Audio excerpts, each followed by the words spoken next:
Hey y'all, this is Chris with Rockin Farm, and this vlog is my family's journey. I wanted to take the chance to shoot a video that we could post up to the top of our YouTube channel page and let those of us who don't know us personally know exactly who it is that we here at Rockin Farm really are. I was pretty much born and raised a city boy, and up till about a year ago knew absolutely nothing about farming. And now I feel like a year later I know just slightly more than that. But my mom and my uncles did grow up on a farm. My grandfather was a farmer from a fairly young age, raised all of his kids on a farm, and I think there was a part of me that always felt like I had a farmer or a rancher kind of buried somewhere inside of me. Now, I think most people probably would classify my wife as a country girl. She always lived in the outskirts of the city, well outside the suburbs even. She grew up on some acreage in the desert outside of Phoenix, Arizona, and her family has always been involved in the agricultural industry.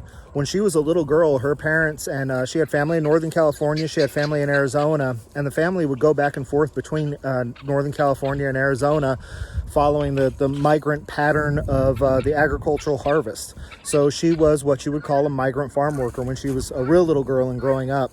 And then eventually her family, through a lot of work and a lot of hard effort, has grown themselves to a place where they now own one of the largest tree farms or nursery businesses, wholesale nursery businesses in the state of Arizona. And they're out there really competing with the big boys now.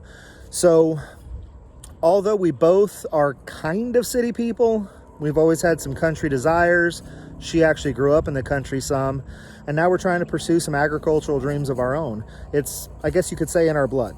My wife and I also have 8 children, hence the name Rockin Farm. We have 5 girls and 3 boys between the ages of 22 and 4 at the time of this video. Now, this next part, it's not anything that I'm bragging about in any way, shape, or form. It just kind of is what it is, and it's the culmination of our particular life circumstances that I think make us somewhat unique. The land that we live on, we didn't inherit this land. It wasn't passed down to us by any kind of relatives. As a matter of fact, we moved from Arizona to Texas. We moved here to be with my mama, but it's not like she was a massive Texas landowner or anything like that.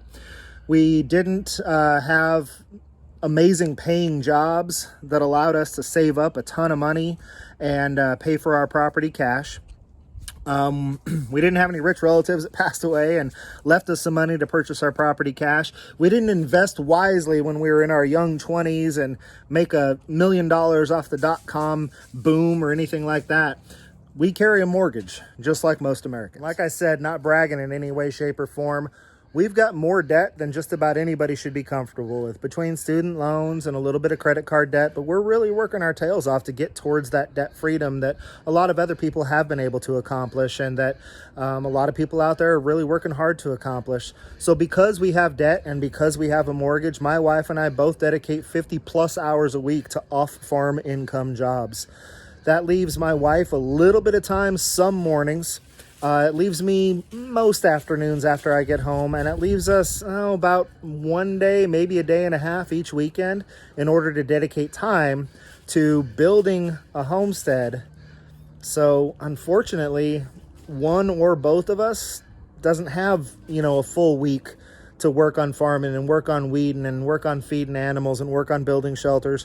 We have to do everything in a very limited amount of time. And of course, we still need to squeeze in laundry and grocery shopping and running the kids back and forth to appointments just like every other family in America.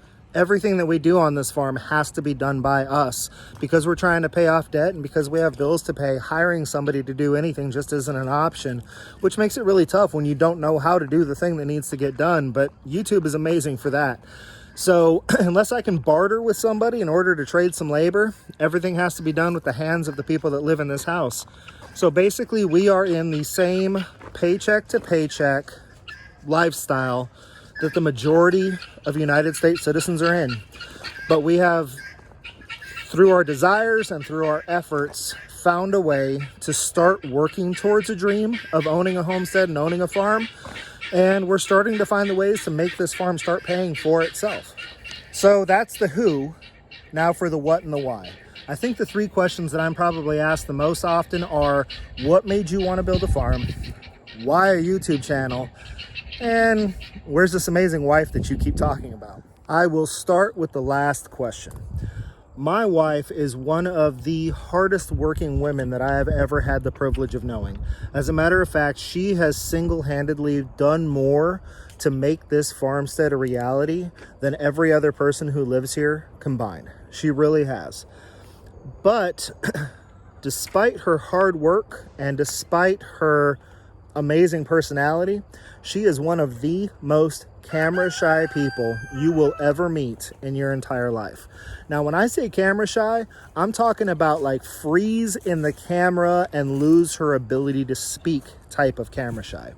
So I am hoping that maybe someday she will have a much larger involvement in our YouTube channel, but that's going to happen in its own time. We've seen little tidbits of her here and there. She's getting a little bit more comfortable with it, and I hope that in the future, maybe she'll take a much more active role in the YouTube channel itself besides holding the camera for me. So now, why a YouTube channel? Having a vlog on YouTube gives me the opportunity to share the things that we're doing here on the farm with close friends and relatives, not just across the United States, but now that my daughter's overseas, even internationally. It also gives me an opportunity to hold myself accountable to y'all, because if I say that I'm going to do something, I know at some point some comments are going to show up in a video saying, hey, what about that thing? And hopefully I've gotten around to it and I've done it. But it also gives us the opportunity to share our lives with people that we have never met. So why would I want to share my life with complete and total strangers? To answer that, I definitely have to answer the last question. What made us want to build a farm? Jeff Lawton is a permaculturist, and in my opinion, he's one of the most influential permaculture designers in the world today. And he once was quoted as saying, all of the world's problems can be solved in a garden. Now, I don't want anybody to take this too literally, because obviously not every single solitary problem existing in the world today can be solved in a garden, but I believe many, maybe even most of the problems really truly can. I mean, think about it. Could we not find the answer to hunger in our communities in a garden? How many physical ailments in our society could be cured by nutrient-dense food free from pesticides and herbicides? How about security in a time of personal tragedy like a job loss? Wouldn't it be comforting to know that there's food right outside of your door, and that selling excess produce or plant starts can provide financial security for you as well? We also live in a nation, if not a world, that is riddled with stress and fear and depression and anger. Anyone who has ever taken their bare hands and sunk them deep into the soil can attest to the fact that contact with the earth has a way of melting away fear and pain and stress. Gardens also help to create community, and I would challenge anyone to deny that lack of community is not a problem in society today.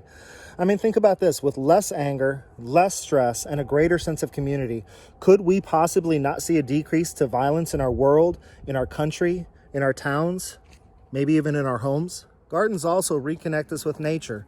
They help to remind us that human beings are not apart from nature, but rather are a part of the natural world. Gardens teach us patience. Gardens teach us perseverance. Gardens definitely teach us to work hard. Gardens teach us responsibility as well. And gardens also teach us how to deal with loss. So maybe we're idealists, but we honestly do believe that so many of the world's problems and the answers to those world's problems can truly be solved in a garden. And those are the types of lessons that myself and my wife want to learn, and those are the types of lessons that we want to teach our children. Friends, we're not even close to being there yet, but this vlog is our journey, and we hope that you'll join us on that journey. So, welcome to our farm. Welcome to our family. And until I see you again, be happy and live healthy.